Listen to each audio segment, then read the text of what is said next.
En un proceso de minería de datos, uno de los pasos claves es el de preprocesamiento y transformación de atributos.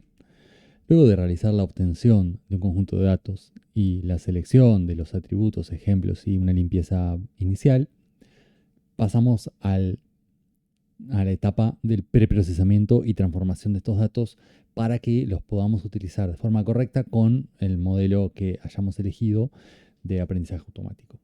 Entonces, en este proceso iterativo vamos a ver algunas de las operaciones que podemos realizar en esta etapa, que, bueno, no tienen que realizarse todas ni todas al mismo tiempo, pero son opciones si vemos que luego de un preprocesamiento inicial, donde vamos a elegir las más conservadoras, digamos, o las más por defecto, luego de ese procesamiento inicial y una primera pasada por este proceso de minería de datos, podemos refinar y aplicar ya con más detalle.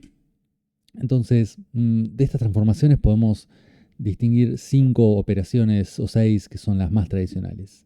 Por un lado está la eliminación de atributos, que en algunos casos se hace en la etapa de selección de datos y en otros casos, o de limpieza, y en otros casos puede ser una operación posterior en el sentido de que no se elimina un atributo porque tiene algún problema, sino porque simplemente se elige no usar ese atributo. Después tenemos también la creación de atributos o características derivados de otros, ¿no? De forma tal de quizás ayudar a nuestro modelo con algún tipo de eh, cálculo que podamos hacer o de conversión o transformación que podamos hacer de nuestros datos para que lo entienda mejor el dominio. Después tenemos la reducción de dimensionalidad, que en muchos casos, sobre todo cuando tenemos conjuntos de datos con muchos atributos, es necesaria y en otros casos a veces es útil, ¿sí? Y después tenemos las transformaciones más típicas, que son la discretización de atributos numéricos, ¿sí? Porque quizás los necesitamos como discretos o ordinales, la numerización de atributos nominales, que es un poquito lo contrario, necesitamos pasarlos a números, por ejemplo para el algoritmo K-medias, y por último tenemos la normalización de atributos, que lo que hace es agarrar un atributo, no sacarlo ni transformarlo en sí, sino normalizar, o sea, sí transformarlo, pero normalizando sus valores, no cambiando su distribución en general, pero sí manipulándola de cierta forma de que sea más estándar o más normal. Entonces, la reducción de dimensionalidad es uno de los primeros pasos que podemos hacer en muchos atributos. La vamos a dejar para después, pero en resumen, lo que hacemos es tomar m atributos de nuestro conjunto de datos de entrada. Por ejemplo, en este caso tengo acá un conjunto de datos que se llama el rollito suizo, que lo que nos muestra es una superficie que en realidad es bidimensional en 3 dimensiones, que está enrollada, y por eso puede ser difícil para un modelo entender esta superficie. Si utilizamos algún algoritmo de reducción de dimensionalidad que entienda esta superficie y lo podemos convertir en 2 dimensiones, quizá podemos ver esto de una forma más simple, con menos dimensiones, y podemos, bueno, en este caso hasta visualizarlo, porque pasamos de 3 a 2, si no sería, si pasáramos de 10 dimensiones a 5, quizás no podemos visualizarlo, pero igual puede ser que sea útil para el algoritmo. La reducción de dimensionalidad es bastante extrema en el sentido de que transformamos un subconjunto de nuestros algoritmos. No tienen que ser todos, pero agarramos un conjunto n atributos y los reducimos a m, donde m generalmente es mucho menor, y suele ser una transformación, como decía, bastante extrema. En muchos casos los resultados no son interpretables porque las transformaciones son no lineales y no se puede invertir. En otros casos sí tiene una inversa y podemos reducir la dimensionalidad, hacer nuestro análisis en una reducción en la dimensión reducida y luego hacer la transformación inversa para realizar el análisis del dominio en las escalas y dimensiones originales. Así que la mención nada más, pasamos, no vamos a ver en detalle porque podríamos hacer una clase entera de este tipo de transformaciones. Después tenemos la creación de características, que es muy común y sobre todo suele ser muy útil para aumentar nuestro conjunto de datos con características que quizás en su forma original no son muy útiles, pero manipulándose un poquito le ayudan un montón al modelo. A veces hablamos de creación y de aumentar la dimensionalidad, a veces es simplemente reemplazar una por otra con una mejor distribución o con una mejor representación. Entonces, acá hablamos de características generalmente cuando hablamos de nuevos atributos que calculamos en base a los anteriores.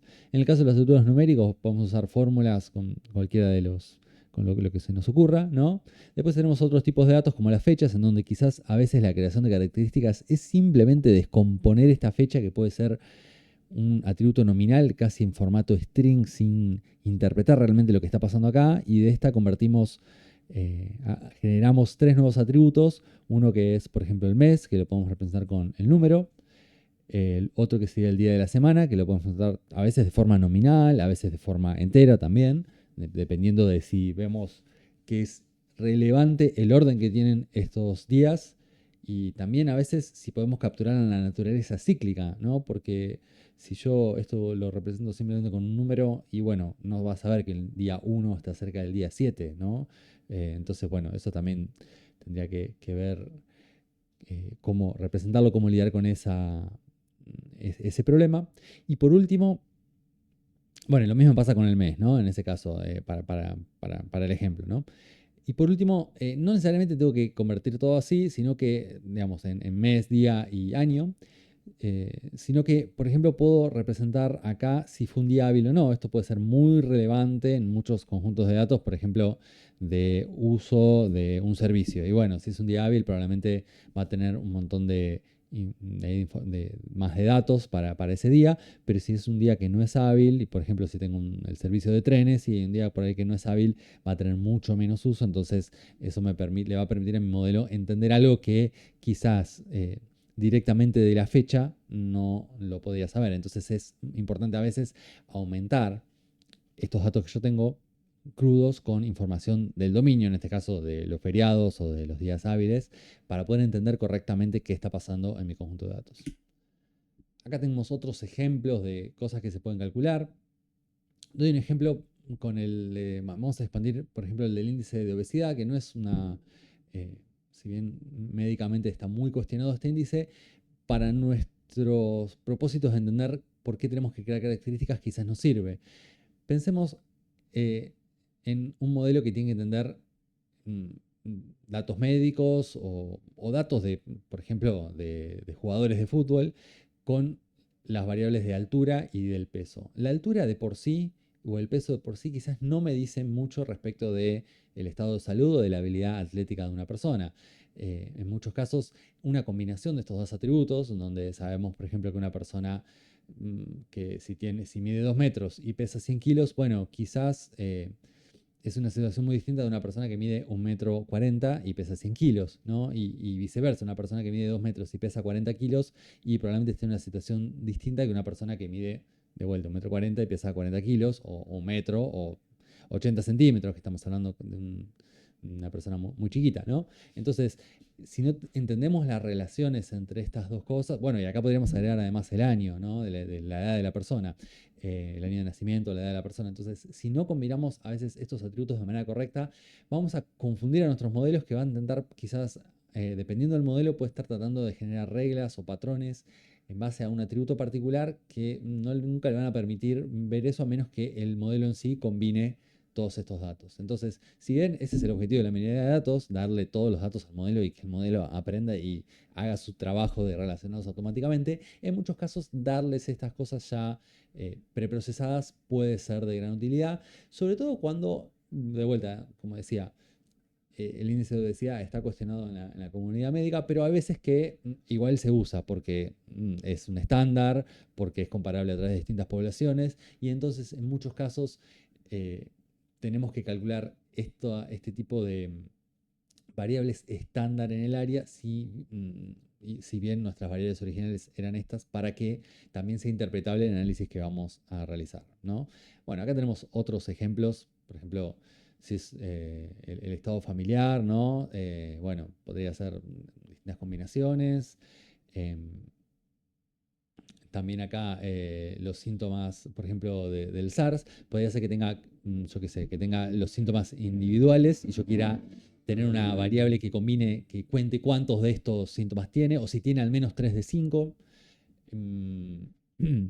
para ver otro ejemplo. Bueno, lo mismo con la densidad poblacional, ¿no? Que hablaba antes, si yo tengo en una región, es un caso parecido a este de altura y peso, ¿no? Si yo tengo una región y quiero hacer un tipo de análisis y quizás la población y el área solas están buenas, pero la división de estas dos me va a dar una relación no lineal entre estas dos. Y esta palabra que digo también es clave. Hay modelos que son lineales, que si yo le doy los datos así nomás, nunca van a poder hacer esta relación, pero si el modelo es lineal, no obstante, si yo le doy una característica que es no lineal, en sí, en cierta forma, es como que estoy convirtiendo el modelo en algo no lineal. Por eso es importante en muchos casos estas transformaciones que nos van a ayudar a que el modelo tenga más potencia. Acá hay otro ejemplo. Tengo el atributo duración de las películas, de un conjunto de datos de películas. Entonces acá podemos ver un diagrama de un histograma, de hecho, de la frecuencia de estos valores, ¿no? Y podríamos decir que para ciertos análisis en realidad no me interesa exactamente cuánto dura una película. Quizás lo que me interesa es si es una película larga, si dura más de 2 horas, porque ya sabemos que en ese caso, bueno, en el cine ya requiere otro tipo de organización porque hay que dar un tipo de recreo en el medio, o las personas ya no tienen tanto tiempo para ir a dedicarle a esta duración de las películas. Entonces podríamos generar un nuevo atributo que sea 1 si la película dura más de esas 2 horas y 0 de lo contrario, ¿no? También hay otras opciones, ahora las charlamos, pero bueno, si lo hago así, entonces yo tendría como resultado una variable así que se llama película larga, que va a tener esta distribución de datos. Entonces, básicamente dividimos en dos, ¿no? Nuestro dataset, un poquito casi aproximadamente, ¿no? Tenemos acá ciento y pico de ejemplos que son películas cortas o no son largas, y tenemos un 75, 70 que son largas, ¿no? Y esto lo vemos así. Entonces, nosotros tenemos nuestro atributo original y acá este nuevo atributo. Dependiendo del modelo, puede ser que querramos dejar los dos. Dependiendo del modelo, quizás queremos sacar la duración para que no se enfoque en ir a buscar, como digo, cosas así muy particulares de cuánto, no sé, por ahí no, dependiendo del modelo nos queda una regla como, bueno, si la película dura más de 78 minutos, y eso no es muy interpretable, mejor que diga, bueno, que dura más de 120, o, bueno, algún número así particular. Entonces los modelos realmente no tienen estas nociones humanas de, bueno, che, 2 horas parece algo muy interpretable, ¿no? Y obviamente hay otras opciones para generar un nuevo atributo acá. Podríamos, las películas que tienen menos de quizás de 90 minutos, podríamos considerarlas cortas, si quieren, estas de duración media y estas de acá que son de duración alta. Probablemente sea una mejor descomposición que la que hicimos recién. Pero, como decía antes, el proceso de minería de datos es un proceso iterativo, el proceso de descubrimiento del proceso KDD propone un proceso iterativo en donde quizás a priori se podría hacer una división así muy simple, che, las películas largas y las cortas, y luego se puede, si vemos que este dato resulta relevante para el modelo, complejizar la transformación de este atributo. Bien. Después, ahora nos queda entonces la discretización, numerización y normalización, que les decía que son operaciones muy usuales que necesitamos muchas veces, no realmente porque las necesitemos en sí, sino porque el modelo las requiere. Porque algunos modelos requieren algunos tipos particulares de datos. Entonces, en la discretización convertimos atributos numéricos en ordinales, ¿sí? Estamos acá viendo de conversiones, ¿no? En la numerización lo mismo, pero medio al revés, ¿no? Tenemos atributos para que son categóricos o nominales, pueden ser en general también, y los convertimos en numéricos.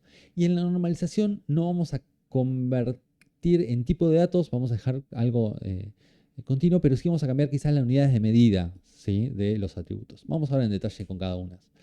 En la discretización yo tengo un atributo que es numérico y continuo, ¿no? Con valores así como 1,54, etc.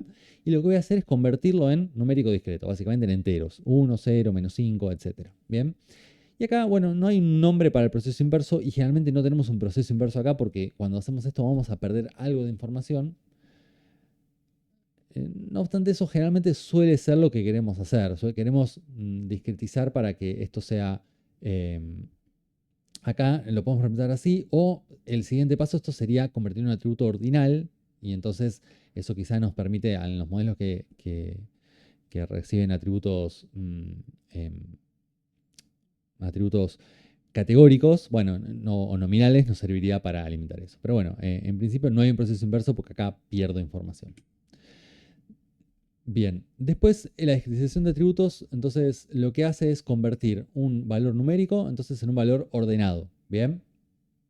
Y lo que vamos a hacer es que en cada uno de estos valores, como vamos a tener una relación de muchos a uno, en este caso, va a haber, es posible que varios valores del atributo original correspondan a un solo valor o intervalo o bin, le decimos en inglés, del nuevo atributo. Esto parecido a cuando hacemos un histograma y bueno, cada barra tiene varios valores.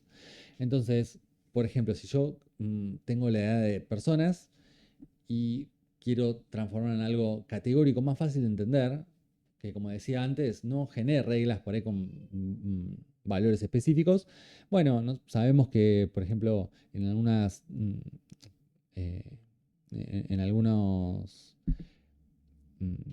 para algunos criterios la edad de desarrollo van de 0 al 12 de los niños y las niñas, y después tenemos, bueno, una edad ya más avanzada hasta los 21 años, que podemos decir que es un tipo de mayoría de edad, hasta los 65, que podría ser la edad en que una persona trabaja, y luego de los 65. Entonces, este tipo de composición para el algoritmo quizás, bueno, le da lo mismo y para las personas es más fácil de entender, entonces muchas veces está bueno darle este tipo de entradas a los datos en lugar de la edad cruda, ¿bien? Lo mismo con la calificación de un examen. Nosotros sabemos que las calificaciones técnicamente son de 0 a 10 por ahí en un examen y bueno, 5 es mejor que 4 y está todo bien, pero después también sabemos que en realidad a la hora de poner una nota que esté aprobado o no, afecta en cómo una persona corrige ese examen y qué valores finales pone. Entonces, una buena representación nueva podría ser poner aprobado o desaprobado, que lo que está codificando es esta misma escala, pero de una manera más entendible para el resultado final que importa muchas veces, que es no solamente ese valor numérico, sino si la persona pasó o no el examen, que es algo que a priori podría ser que esté en los datos, pero no está explícito y el modelo va a tener que trabajar mucho en entender esto, ¿no? Si yo le doy simplemente las calificaciones y no le digo si la persona está aprobada o no, va a tener que trabajar mucho para entender ese concepto. Después tenemos dos algoritmos básicos para discretizar. Hay muchísimas formas, ¿no? Pero bueno, pero para hacerlo automático hay dos formas básicas. Una es hacerlo por rango o ancho. Entonces, en este caso, si yo tengo un atributo y tiene un valor mínimo y un valor máximo, y yo quiero dividirlo en, por ejemplo, en k igual a 4 intervalos o nuevos valores discretos, entonces, bueno, lo hago de forma tal de que todos estos intervalos tengan el mismo tamaño. Y esto se calcula como el máximo menos el mínimo, ¿bien? Que sería el largo de este intervalo dividido k. Por ejemplo, en este caso, si yo tengo la variable esta duration o duración, que está entre 69 y 238, los valores ocupan la resta, que sería 169 minutos, ¿no? Del máximo menos el mínimo. Si se lo divido en 4 partes iguales, me quedan intervalos de 42,25. Y entonces lo que voy a hacer es que el primer intervalo va a ir desde 69, el valor más chico, hasta 69 más esta longitud, 42 más 0,25, que me da 111 y así sucesivamente, ¿no? Entonces acá obtuve 4 intervalos para transformar a mis valores. Acá hay que hacer una aclaración y es que esto está asumiendo a priori, si yo defino así los intervalos, como de 69 hasta acá, está asumiendo a priori que mi conjunto de datos tiene esta distribución, pero que datos nuevos que yo vaya a usar en el modelo van a tener la misma distribución en el sentido que van a tener los mismos rangos, desde 69 hasta 238. En el caso en que venga un valor más chico, uno diría, bueno, ¿y cómo lo discretizo este? Si viene el 50, bueno, en ese caso lo que vamos a hacer es que este rango y este de acá sean rangos abiertos, o en realidad que sean desde menos infinito hasta acá, y entonces en ese caso, bueno, si viene un 50 lo vamos a poner también en el futuro en este rango, ¿no? Entonces, acá tenemos estos intervalos, como decía, que los escribo desde menos infinito hasta 111, por más que empiecen en 69. Estos sí van ahí, son comunes, digamos, y este es el último de 195 hasta infinito. Bien, y acá puedo evaluar cuál es la frecuencia en mi dataset. Fíjense que haciéndolo así, voy a ver que el primer rango tiene 75 valores, el segundo tiene 86. O sea, hay 75 ejemplos que tienen valor de duration en este rango, ¿bien? Hay 86 que tienen este rango, hay 15 ejemplos acá y 2 ejemplos acá. Y esto ya me da la pauta de que quizás hay un problema en la manera en que discreticé, quizás no sea la óptima. ¿Por qué? Porque como esta distribución era un poco asimétrica, en este caso vemos que este rango tiene solamente 2 valores. Entonces, la relevancia estadística de este rango va a ser bajísima para cualquier modelo que utilice estos datos. Entonces, quizás puede ser que la distribución por rango no sea la forma óptima de operar en este problema para esta variable. Y también vemos que estos rangos por defecto, si lo hacemos con cualquier librería, van a tener estos nombres que en realidad quizás, como decía antes, no son tan buenos. Así que muchas veces tenemos dos opciones. Una, y aparte son muy arbitrarios, 111,25. Entonces, como decía, hay dos opciones en este caso. Una sería agarrar estos intervalos y ponerles un nombre más apropiado. Esto podría ser eh, mm, normal, muy larga, extremadamente larga, o algo así. Entonces, esas serían maneras de que estos atributos tengan valores más entendibles, ¿sí? Otra opción sería, tomando lo que hizo el algoritmo y viendo estos datos, volver atrás y hacer esta discretización de forma manual, eligiendo a mano estos rangos, de forma tal de que tengan más sentido. Quizás 111,25 no está bueno, y como mencionaba antes, por ahí hasta 120, que son 2 horas, podría ser un valor más entendible para las personas, o yo qué sé, o menor de 1 hora, 2 horas, etc. Pero bueno, acá parece que haciendo esta discretización menor de 1 hora no aparece como una buena opción. Pero bueno, vamos a ver ahora la otra discretización, que es por frecuencia. Perdón, y acá tenemos entonces lo mismo que vimos recién, que es el histograma o el gráfico de barras de cuántas frecuencias hay, de cuántos ejemplos hay en cada rango. Entonces, la discretización por frecuencia es otra opción. Lo que vamos a hacer es dividir también los valores en K intervalos, en este caso usamos 4 también, pero lo que vamos a buscar es que cada intervalo tenga la misma cantidad de valores, ¿sí? Entonces, acá contamos cuántos valores hay, por ejemplo, hay 178 valores en total, o sea, 178 ejemplos, ¿no? Que tienen valor no nulo para este atributo. Y lo que hacemos es esto, básicamente lo dividimos por 4. Y decimos, bueno, mira, ahí vamos a tener que hacer intervalos con 44 o con 45 ejemplos, ¿sí? Esto en este caso sería equivalente a calcular los cuartiles, ¿sí? Las cuartiles tienen una definición muy específica, pero en este caso realmente no nos importa, porque estos van a tener intervalos con 44 o con 45 ejemplos. Puede ser que sea más si tengo valores repetidos justo en los bordes de los intervalos, pero bueno, aproximadamente me va a quedar algo así, en donde yo digo, bueno, agarro los primeros 45 ejemplos y bueno, me quedan desde acá hasta acá, después los otros 45, así, y así sucesivamente. ¿Sí? Entonces, perdón, estos me quedaron al revés. No, está bien. Bueno, en realidad están al revés estos los rangos. Este es el 1, el 2, el 3 y el 4. Bien, entonces, de esta manera, ¿qué obtuve? Bueno, tengo unos rangos que fíjense que tienen una distribución muy distinta, porque ahora todos los rangos tienen la misma frecuencia, y entonces son todos más o menos igual en términos de relevancia estadística. ¿Qué puede pasar? Que, bueno, en realidad, si yo veía esta distribución y si yo veo la true duration, lo que podría estar pasando es que en realidad era relevante acá lo que encontré, ¿no? De que tenía unos valores anómalos que eran muy, muy grandes y quizás no los pesqué en un análisis anterior. Entonces quizás querría ir a ver qué es lo que está pasando en estas películas que duran tanto, a ver si son representativas de mi dataset, a ver si me las quedo, ¿no? Y esto es, bueno, lo que decimos que...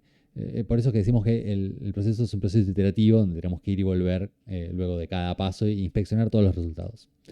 Bueno, acá, por ejemplo, si veo esto, como decía, van a estar bien en términos de relevancia estadística cada uno de estos intervalos, pero bueno, van a ser un poco más difíciles de interpretar. Fíjense que acá tengo, digamos, si yo lo miro a priori, yo no sé cuánto tiene. Este tiene, por ejemplo, el rango, este tiene 10 valores, pero este tiene 15 y este tiene, bueno, de 130 hasta infinito, que no sé cuánto es, y lo mismo pasa para otro lado. Entonces, bueno, son rangos más difíciles de interpretar ahora.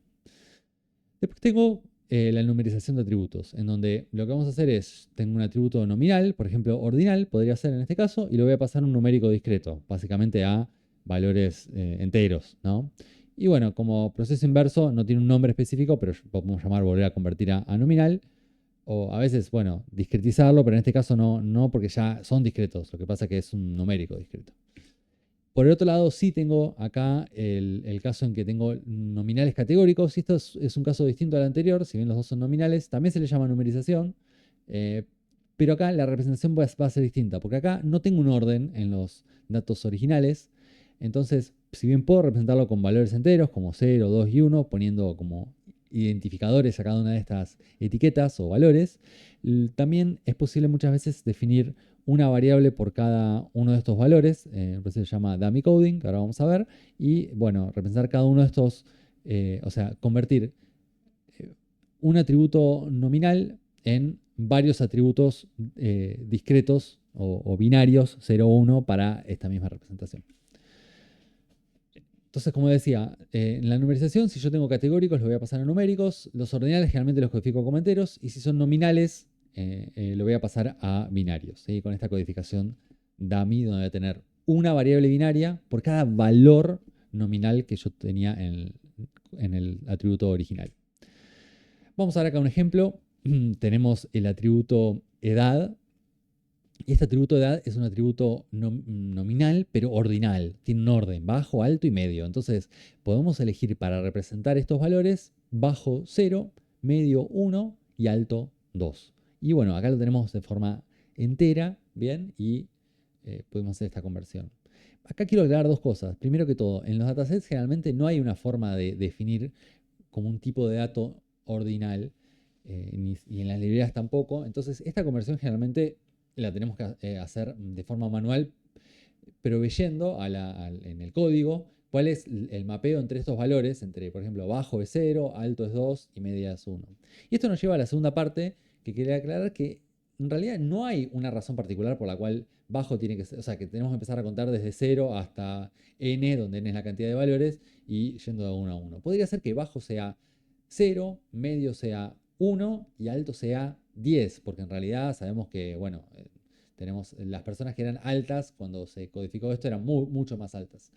O podría ser de que bajo sea -1, medio sea 0 y alto sea 1, porque bueno, quizás esa también es una manera de representar influencias positivas y negativas de una forma de esto, de este atributo en el modelo. Entonces, no es necesario realmente hacer este esquema, es el más usado y a priori, como decía, en el proceso iterativo, sin pensarlo mucho, es el que elegiríamos la mayoría de las personas, pero no obstante, no es obligatorio hacerlo así. Después tenemos la numerización cuando consideramos esto como algo nominal. Acá, bueno, estoy hablando de esto, quizás no es deseable en este caso porque voy a perder un poco la información que tiene acá edad, que es que, bueno, que hay un orden entre entre estos valores, entre bajo, medio, alto, pero también es posible hacer la codificación dummy o binaria que mencionaba antes. Vamos a hacerlo sobre este que es ordinal. No es lo que se debería hacer, pero bueno, para tener un ejemplo. Entonces, en este caso, vamos a codificar edad con 3 atributos, que muchas veces se le pone así directamente el valor, o también sería mejor decir acá edad igual a baja, edad igual a media, etcétera, para que se entienda bien de dónde salen estos atributos. Pero acá no me entraba en la tabla con el espacio, muy bien. Entonces, en este caso, baja va a ser una variable binaria que va a tomar el valor 1 cuando la edad es baja y 0 de lo contrario. Y lo mismo pasa con media y con alta. Entonces, de esta forma creé 3 atributos que codifican exactamente la misma información que yo tenía antes, pero fíjense que esto no depende del orden. A mí no me importa acá el orden entre bajo, medio y alta. Si bien yo acá puse primero el atributo, no tiene nada que ver eso porque eso no importa. Lo importante es que esto lo puedo aplicar para cualquier atributo. Lo puedo aplicar también para color, por ejemplo. Entonces yo podría tener los 3 colores ahí, como, bueno, acá tengo azul, rojo y verde, podría tener 3 atributos. ¿Qué es lo que tiene de mala o de problemático esta codificación así que numeriza con varios atributos binarios? Bueno, muchas veces los atributos nominales tienen muchos valores y entonces en ese caso me generan muchas variables binarias y me complejizan tanto la visualización como el preprocesamiento como el modelado con este conjunto de datos. Entonces, muchas veces como paso previo a esta numerización se intenta, por ejemplo, analizar la distribución de valores y quizás los valores que tienen poca frecuencia, bueno, se puede intentar reducir, quitar, convertir a otros, o bueno, o se puede analizar, por ejemplo, si estos fueran países, en lugar de usar los países para hacer la numerización, se podría obtener cuáles son los continentes de esos países o las regiones del mundo, por ejemplo, podría ser, digamos, Sudamérica, Centroamérica o Norteamérica, y entonces en lugar de codificar directamente los valores nominales, que es un atributo nominal que tiene muchos valores, codificamos algo similar, pero que tenga menor dimensionalidad. Bueno, y acá tenemos entonces la codificación de color, ¿no? que sería, como les decía recién, 1 para el azul en este caso y 0 para el resto de los valores porque este era azul. Y después tenemos la que es el caso contrario, ¿no? ¿Qué pasa si tenemos un atributo que es nominal, que no tiene un orden real y lo codificamos numerizándolo con enteros, así con un solo valor? Bueno, esto en algunos casos por ahí no pasa nada, pero en la mayoría de los casos va a ser un problema, porque le voy a estar diciendo en realidad al algoritmo de que el azul, que es 0, está más cerca del rojo que del verde, porque es 2. Entonces, este orden numérico, muchos atributos lo van a asumir por el uso de funciones de distancia o de partición. Entonces, no es deseable en la gran mayoría de los casos hacer este tipo de transformaciones y nos conviene usar la conversión dummy. O en algunos casos hay modelos que directamente pueden lidiar con atributos nominales, entonces ahí no me preocupo. Y por último, vamos a hablar de la normalización de atributos. La normalización de atributos, y esto es solo para los numéricos, lo que va a hacer es manipular la distribución que tenemos para que distintos atributos sean comparables. ¿Por qué? Bueno, imagínense que tenemos un conjunto de datos en donde la altura está codificada en metros y el peso de la persona está codificada en kilos. Si yo de repente quiero aplicar una función de distancia, esta función de distancia le va a dar mucho más bolilla al peso porque simplemente tiene una dimensión muy alta que a la altura. Es decir, cuando quiero comparar dos ejemplos en base a sus atributos, si uno de estos atributos tiene una escala mucho mayor que otra o mucho menor, va a afectar en la comparación de los ejemplos. Entonces, por eso muchos modelos van a necesitar que hagamos esta normalización para que pueda entrenar y hasta algunos ni siquiera en algunos casos van a funcionar si no hacemos la normalización. Por ejemplo, las redes neuronales en algunos casos, entrenadas con descenso de gradiente, les cuesta mucho converger si no tenemos las variables normalizadas.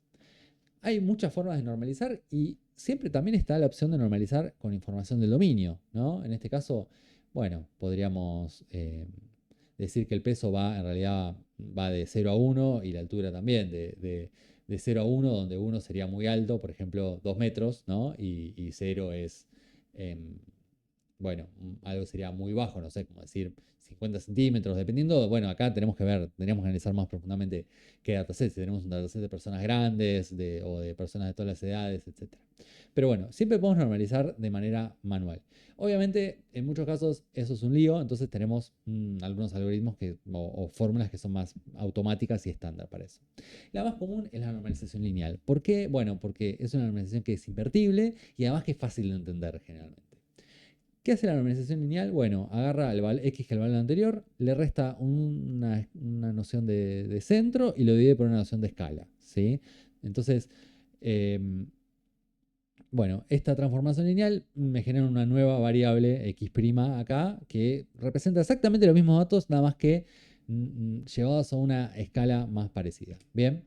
El caso más común es la normalización lineal uniforme, en donde yo lo que hago es dejar los valores en el rango 0 a 1, ¿no? Entonces aplico esta fórmula que lo que hace es calcular la diferencia entre el máximo y el mínimo, parecido a como cuando calculamos la discretización por rango, bien, que sería como el rango, este sería como el ancho que ocupan los datos de un atributo particular, ¿no? Esto se hace siempre por atributos particulares, perdón, en la normalización generalmente se hace por atributos particulares. Se puede hacer más compleja, pero en la mayoría de los casos se hace así. Y lo que hacemos es, como escala de centro usamos el mínimo, como valor de centro usamos el mínimo, y como valor de escala usamos este tamaño. Entonces lo que logramos restándole el mínimo es que el valor más chico de esta nueva distribución sea 0, y lo que logramos usando esto, acá abajo, que sería el máximo menos el mínimo, es que el valor más grande sea 1. Entonces todos mis valores quedan entre 0 y 1. Para tener un ejemplo, para verlo numéricamente esto, si yo tengo como valor máximo 50 y como valor mínimo de mi dataset, entonces 50 menos 20 va a ser 30 y la transformación entonces va a ser x' igual a x menos 20 dividido 30, ¿sí? Entonces, como decía, si el valor más chico de mi dataset es 20, entonces, bueno, 20 menos 20 me da 0, dividido 30 no importa porque es 0, y por otro lado, si es 30, si es 50 el valor más grande, 50 menos 20, esto es 30, y 30 dividido 30 es 1, ¿no? Entonces, esto está bueno para hacer que nuestro modelo siempre quede en ese intervalo, ¿sí? Tiene un problema, generalmente, la normalización uniforme, que es que si no hacemos una buena limpieza de valores anómalos previamente, esta transformación va a ser muy sensible y parecida de vuelta, a la normalización por rango. Vamos a tener un problema ahí con que nos va a quedar como de ese intervalo entre 0 y 1 un montón de valores sin usar. Vamos a ver en el caso anterior qué pasa si agrego el valor 110 a la muestra, ¿no? Acuérdense que nuestra muestra estaba entre 20 y 50 y yo agarré el valor 110. Bueno, en ese caso, cuando yo haga el delta, va a ser, eh, perdón, 110 menos 20, 90, ¿sí? Y el mínimo va a ser 20. Entonces, cuando haga estas cuentas, el 20 va a seguir siendo el 0, ¿sí? El 110 ahora va a ser el 1 y el 50 va a ser ahora el 0,3.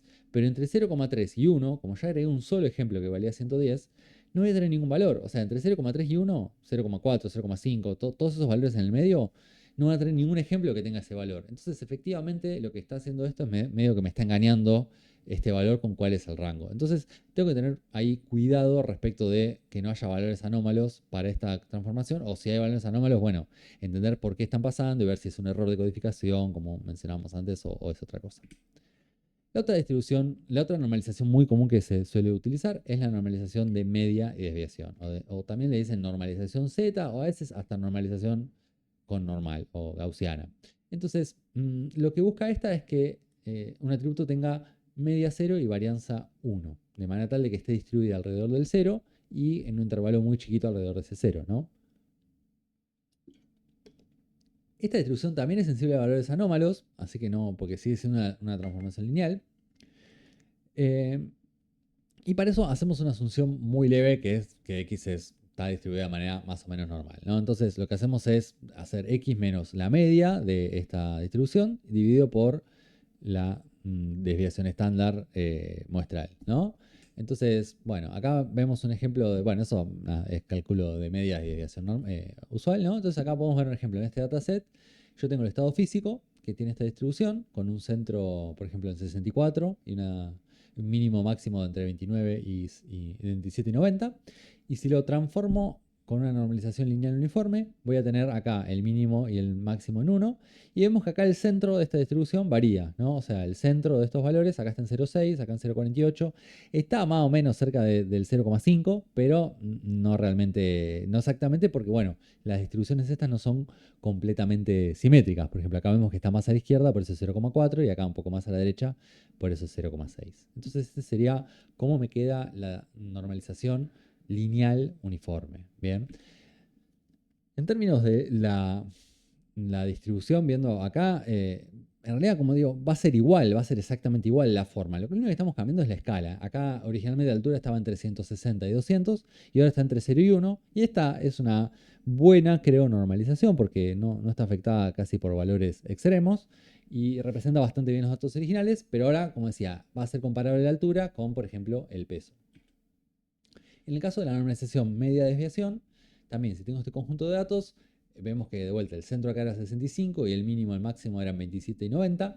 Bueno, si hacemos esta transformación, vemos que acá el centro es esencialmente 0, acá aparecen valores a la menos 16, pero en realidad esencialmente son valores cercanos son todos valores muy cercanos a 0, así que efectivamente esto es como un 0.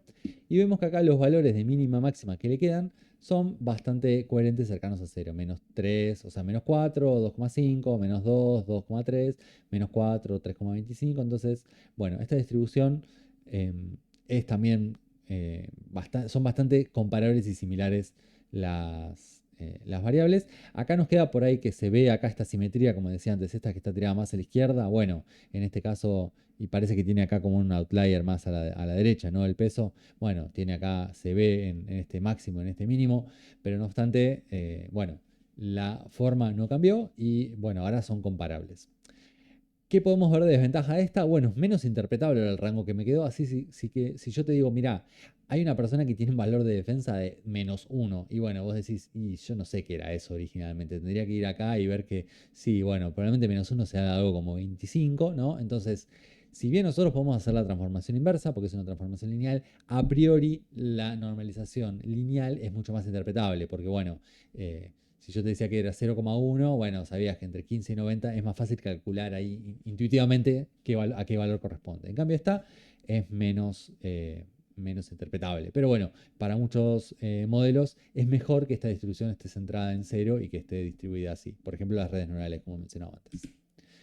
De vuelta, acá lo que hacemos es simplemente tener la altura, para ver un ejemplo, con media 0 acá, y bueno, tenemos la misma curva, exactamente el mismo histograma, acá no cambia nada, lo único que cambia, eh, como es una distribución normal, bueno, como es una transformación lineal, tiene sentido que no cambie la forma, sino que solamente la escala. Bien, después, en muchos casos, vamos a tener eh, varias variables, varios atributos, y vamos a aplicarle a estas en conjunto. Entonces, acá lo que vemos es que, como decía, antes del atributo, la altura y el peso por ahí estaban en intervalos muy distintos. Si los ploteo ahora de vuelta, van a estar en el mismo intervalo. Por ahí, fíjense que acá, bueno, no se ve tan bien, pero acá hay un achatamiento del peso. ¿Por qué? Porque el peso estaba en un intervalo más grande que la altura, por ahí, entonces esa compresión es distinta, ¿sí? Entonces eso achicó un poquito, es decir, viéndolo en dos dimensiones sí se afectó un poco las distribuciones relativas de estas dos, un poquito al menos en el gráfico. Pero bueno, tenemos acá estas dos variables que ahora son comparables. Es decir, ahora las puedo ver en conjunto y decir, bueno, che, esto es una altura promedio, esto es una altura promedio, ¿no? 0,5 en ambos casos, bueno, acá está en una altura promedio. Algo que acá quizás a priori no se veía tan fácil. Bueno, con esto básicamente vimos mm, las transformaciones más utilizadas en la etapa de procesamiento de datos y tenemos como una batería básica de herramientas para pasar a la siguiente etapa, que es la de modelado de datos.